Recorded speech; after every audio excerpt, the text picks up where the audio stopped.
राम, सीता, लक्ष्मण और हनुमान की रहस्यमयी कथा।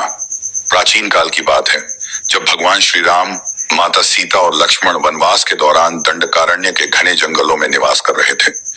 एक रात घने अंधकार में अचानक चारों ओर रहस्यमयी धुंध छा गई।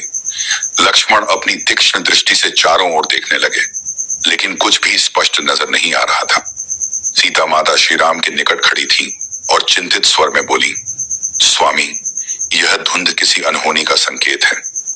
आगे बढ़ने से पहले इस कथा में बने रहे, नहीं तो आप छोड़कर जा सकते हैं। फिर श्री राम ने अपने दिव्य बाण से आकाश में प्रकाश उत्पन्न किया, लेकिन जैसे ही प्रकाश फैला, चारों ओर घना कोहरा और गहराने लगा।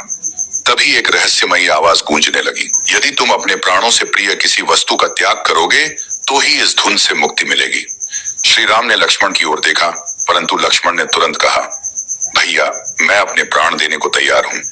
लेकिन तभी एक गूंजती हुई हंसी के साथ धुंध के बीच से एक रहस्यमयी छाया प्रकट हुई।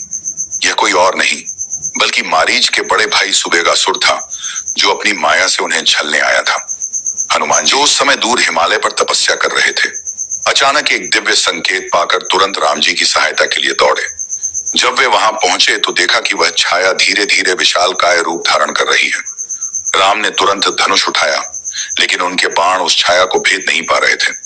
हनुमान जी ने तुरंत अपनी गदा उठाई और जोर से बोले, रघुकुल के वीरों को छलना असंभव है।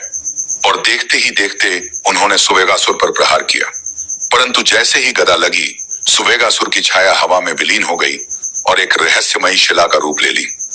राम ने उस शिला को देखा और बोले, यह कोई साधारण पत्थर नहीं, इसमें कोई रहस्य छिपा है। जैसे ही हनुमान जी ने शिला को छुआ, एक अद्भुत चमत्कार हुआ। शिला देवी के रूप में परिवर्तित हो गई और उन्होंने कहा, प्रभु, मैं ऋषि दुर्वासा के श्राप से बंधी थी, आपकी कृपा से मेरा उद्धार हुआ। इस प्रकार राम, लक्ष्मण, सीता और हनुमान की सूझबूझ और पराक्रम से एक नई कथा जुड़ गई। एक रहस्यमयी धुंध, एक मायावी राक्षस और एक शापग्रस्त देवी का उद्धार। इस घटना के बाद चारों ने एक नई शक्ति और आत्मविश्वास के साथ अपने वनवास का अगला चरण तय किया। इस कथा का संदेश, सच्चे भक्तों और वीरों के आगे कोई भी छल, माया या संकट टिक नहीं सकता। सत्य और भक्ति की शक्ति से हर कठिनाई पर विजय पाई जा सकती है।